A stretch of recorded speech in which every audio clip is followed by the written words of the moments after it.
എല്ലാ വീടുകളിലും സംഭവിക്കുന്നതാണിത്. നമ്മൾ ആരെയും കുറ്റം പറയല്ല. സ്വാഭാവികമായിട്ടും നമ്മൾ ഒന്നില്ലെങ്കിൽ ഗെയിം അല്ലെങ്കിൽ കാർട്ടൂണ് ഇത്തരത്തിലുള്ള ചാനലുകൾ കുട്ടികൾക്ക് ഒരുപാട് ഇഷ്ടമായിരിക്കും. അപ്പോൾ നമ്മൾ ഈ കുട്ടികൾ അടങ്ങിയിരിക്കാൻ വേണ്ടിയിട്ട് അവരുടെ കയ്യിൽ എന്ത് കൊടുക്കും? റിമോട്ട് കൊടുക്കും. സ്വാഭാവികമായിട്ട് ഉമ്മമാരുടെ സംസാരങ്ങൾ സ്വാഭാവികമായിട്ട് അറിയുന്ന ഒരു വ്യക്തി എന്ന നിലയ്ക്ക് ഞാൻ പറയട്ടെ, ഉമ്മമാരൊക്കെ പറയുന്നതെന്ന് വെച്ചാൽ അവന് ചാനൽ മാറ്റാൻ അറിയും, അവന് സൗണ്ട് കൂട്ടാനും കുറയ്ക്കാനൊക്കെ അറിയും. വലിയ അറിവാണ് എന്നാണ് നമ്മളുടെ ധാരണ.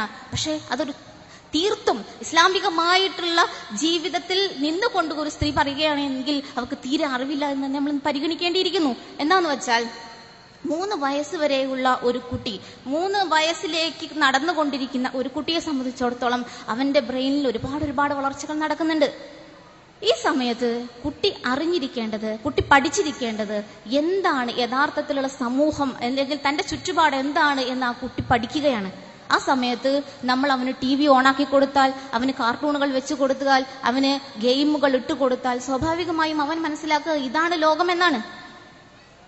നമ്മൾ സ്വാഭാവികമായി കുട്ടിയേക്ക് വെച്ചു കൊടുക്കുകയും നമ്മളുടെ പണികളെല്ലാം കഴിഞ്ഞാൽ പിന്നെ കുട്ടിയെ മടിയിലിരുത്തിയാണ് നമ്മൾ കാണാറ്, അല്ലെ? ഇതുവരെ കാർട്ടൂൺ ചാനൽ നീ കണ്ടില്ലേ, ഇനി ഞാൻ എന്റെ സീരിയലോ എന്റെ സിനിമയോ വെക്കട്ടെ എന്ന രീതിയിലായിരിക്കും നമ്മുടെ സംഭാഷണങ്ങൾ ഉണ്ടാവുക. നമ്മൾ പിന്നെ നമ്മളെ കുട്ടിയെ മടിയിലിരുത്തിക്കൊണ്ട് നമ്മൾ കാണാൻ തുടങ്ങും. ഇവിടെ നമ്മളുടെ കുട്ടിയെ മടിയിൽ ഇരുത്തിക്കൊണ്ട് കാണുന്ന കാര്യങ്ങൾ അത് സ്വാഭാവികമായിട്ടും സിനിമകളായിരിക്കും. അതിൽ റൊമാൻറ്റിക് സീനുകൾ ഉണ്ടായിരിക്കും, പാട്ടുകൾ ഉണ്ടായിരിക്കും, ആക്ഷൻ ത്രില്ലറുകൾ ഉണ്ടായിരിക്കും, ഇതെല്ലാം ഉണ്ടായിരിക്കും. നിരന്തരമായി ഇത് കണ്ടുകൊണ്ടിരിക്കുന്ന ഒരു കുട്ടിയെ സംബന്ധിച്ചിടത്തോളം അവൻ ആയി മാറുക ഇതിന്റെ ഒരു പ്രൊഡക്റ്റ് മാത്രമായിരിക്കും. എന്താണോ അവൻ കണ്ടുകൊണ്ടിരിക്കുന്നത് ഒരു 3 വയസ്സ് കാലഘട്ടം വരെ, അതിന്റെ ഒരു പ്രൊഡക്റ്റ് ആയിരിക്കും അവൻ ഈ സമൂഹത്തിലേക്ക് എത്തുക. ഇവിടെ അമേരിക്കൻ സൈക്കോളജിക്കൽ അസോസിയേഷനും അതുപോലെ തന്നെ പീഡിയാട്രിക് അസോസിയേഷനും എല്ലാവരും കൂടെ കൂടിയിട്ട് ഉണ്ടാക്കിയ ഒരു പഠനമുണ്ട്. ഇത് കേവലം ഒരു മത ചട്ടക്കൂടിൽ നിന്നുകൊണ്ട് സംസാരിക്കുകയല്ല നിങ്ങൾ TV ഒഴിവാക്കുക എന്നുള്ളത്. ഇത് ഒരുപാട് ശാസ്ത്രീയമായ പഠനങ്ങൾക്കൊടുവിൽ ഉരുത്തിരിഞ്ഞ ഒരു വലിയ ആശയമാണ്. അവർ പറയുന്നത് തന്നെ ഇങ്ങനെയാണ്: നിങ്ങളുടെ മക്കളെ നിങ്ങൾക്ക് ഡോക്ടറാക്കണോ? നമുക്കറിയാം, നമ്മളുടെ മക്കളെ ഡോക്ടറാക്കാൻ പരിശ്രമിച്ചിട്ടുണ്ട്. എല്ലാ മക്കളും ഡോക്ടറായിട്ടുണ്ടോ? ഇല്ല.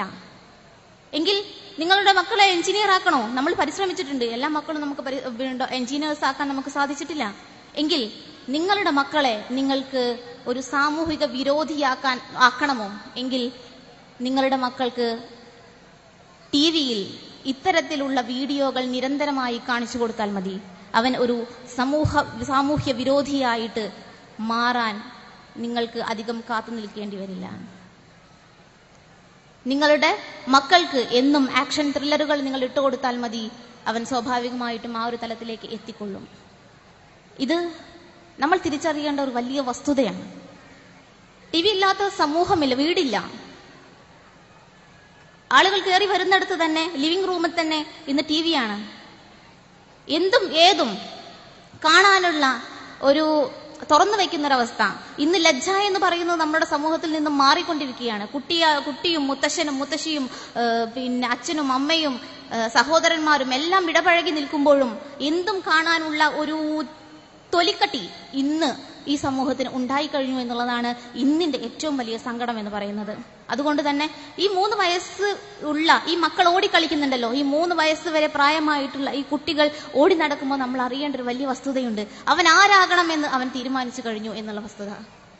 അവിടെ നിന്നും അവൻ വളരുകയാണ്. ഒരു 12 വയസ്സ് വരെയുള്ള കാലഘട്ടം.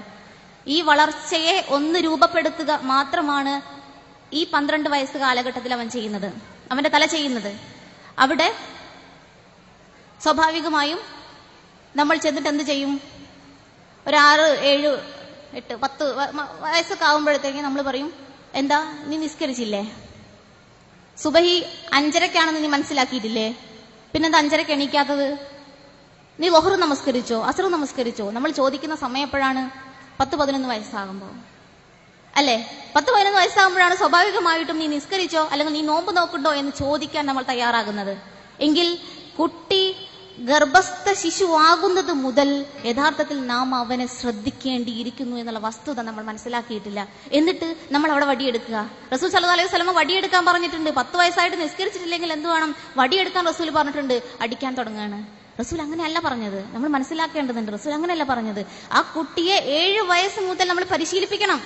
7 വയസ്സ് മുതൽ നമസ്കരിക്കാൻ പരിശീലിപ്പിച്ച് 10 വയസ്സ് ആയതിനു ശേഷവും അവൻ നമസ്കരിച്ചിട്ടില്ലെങ്കിൽ ചെറിയ ശിക്ഷായ നടപടികൾ നിങ്ങൾ സ്വീകരിക്കണമെന്നാണ് പറഞ്ഞത്. പക്ഷേ 7 വയസ്സിൽ നമ്മൾ അവനെ ശ്രദ്ധിച്ചില്ല. അവൻ ചെറിയ കുട്ടിയല്ലേ, കളിക്കട്ടെ. 8, 9, 10 റസൂൽ നിസ്കരിക്കാൻ പറഞ്ഞിട്ടുണ്ട്, എടുക്ക് വടി. അതാണ് നമ്മളുടെ നിലപാട്, അല്ലെ? എങ്കിൽ നമ്മൾ മനസ്സിലാക്കേണ്ട വസ്തുത, നമ്മൾ യഥാർത്ഥത്തിൽ എവിടെ നിന്നാണ് തുടങ്ങേണ്ടത് അവിടെ നിന്ന് നമ്മൾ തുടങ്ങിയാൽ സ്വാഭാവികമായിട്ട് ആ മാറ്റം. 10 വയസ്സായി കഴിഞ്ഞാൽ നമസ്കരിക്കാൻ സമയമായില്ലേ ഉമ്മ എന്ന് ചോദിക്കുന്ന കുട്ടികൾ ഇങ്ങോട്ട് ചോദിക്കുന്ന ഒരു അവസ്ഥ ഉണ്ടാകും. എൻ്റെ ഒരു സുഹൃത്ത്, അവർ നമസ്കരിക്കാൻ ചെറിയ കുട്ടിയാണ്, ഒരു 7 വയസ്സ് ആയിട്ടുള്ളൂ. ആ കുട്ടിക്ക് പറഞ്ഞു കൊടുത്ത ഒരു ടിപ്സ് ഞാൻ വേണമെങ്കിൽ നിങ്ങളോട് പറയാം. എന്താന്ന് വെച്ചാൽ, നമസ്കരിക്കാൻ സമയമായപ്പോൾ, ളുഹ്ർ നമസ്കരിക്കാൻ സമയമായപ്പോൾ ഇവർ ഒളു എടുത്തിട്ട് നമസ്കരിക്കാൻ കയറി. ഈ കുട്ടിക്ക് ഒരു പ്രത്യേകത ഉണ്ട്.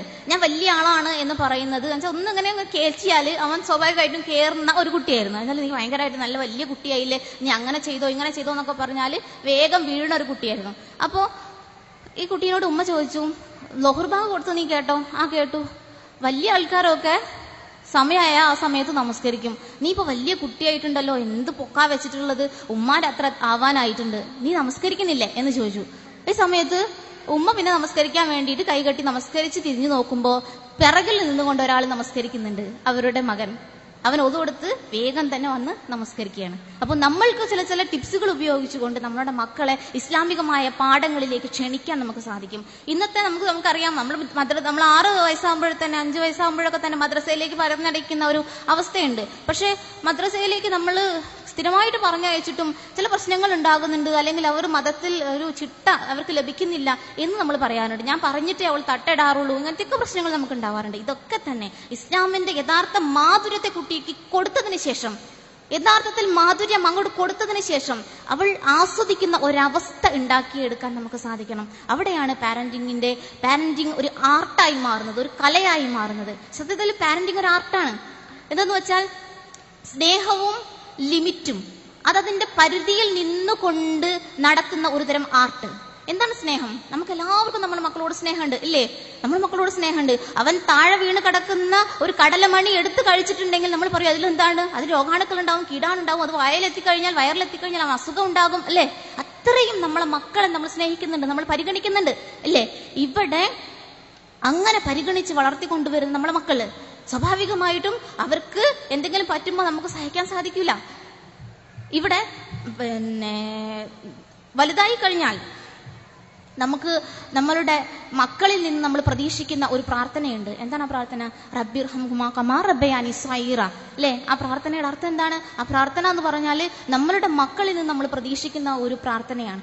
എനിക്ക് കാരുണ്യം തന്നതുപോലെ പടച്ച തമ്പുരാനെ നീ അവരോട് കാരുണ്യം ചൊരിയണമേ. എങ്ങനെ? അവർ എനിക്ക് കാരുണ്യം തന്നതുപോലെ. ഖുർആനിൽ നമ്മൾ പല പ്രാർത്ഥനകളും കാണുന്നുണ്ട്, ഒരുപാട് പ്രാർത്ഥനകൾ കാണുന്നുണ്ട്.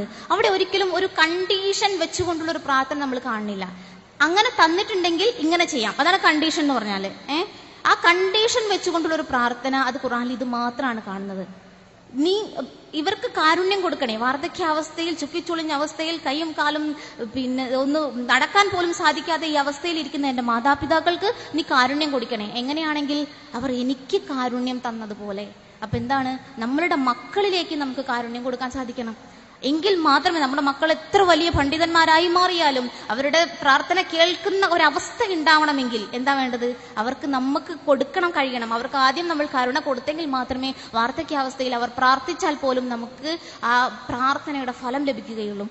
അപ്പോ ആ കൊടുക്കുന്ന കാരുണ്യം എന്താണ്? യഥാർത്ഥത്തിലുള്ള സ്നേഹം. ഉമ്മമാരുടെ മനസ്സിൽ നിന്നും വറ്റി വരണ്ടുകൊണ്ടിരിക്കുന്ന ഒരു കാര്യമാണ് കാരുണ്യം എന്ന് പറഞ്ഞാല്. പക്ഷെ ആ കാരുണ്യത്തെ നമുക്ക് നിലനിർത്തിക്കൊണ്ട് യഥാർത്ഥത്തിലുള്ള കാരുണ്യം എന്ന് പറഞ്ഞാൽ ഇഹലോകത്ത് അവർക്ക് നൽകുന്ന കാരുണ്യവും അതോടൊപ്പം തന്നെ പരലോകത്ത് എന്താണ് നിന്റെ മെച്ചം, പരലോകത്തിൽ നന്മ ഏതാണ്, തിന്മ ഏതാണ്, യഥാർത്ഥത്തിലുള്ള സത്യം ഏതാണ്, അസത്യം ഏതാണ് എന്ന് തിരിച്ചറിയുവാനുള്ള ഒരു ബോധം കുട്ടിക്ക് കൊടുക്കലും കൂടിയാണ് യഥാർത്ഥത്തിൽ കാരുണ്യം എന്ന് പറയുന്നത്.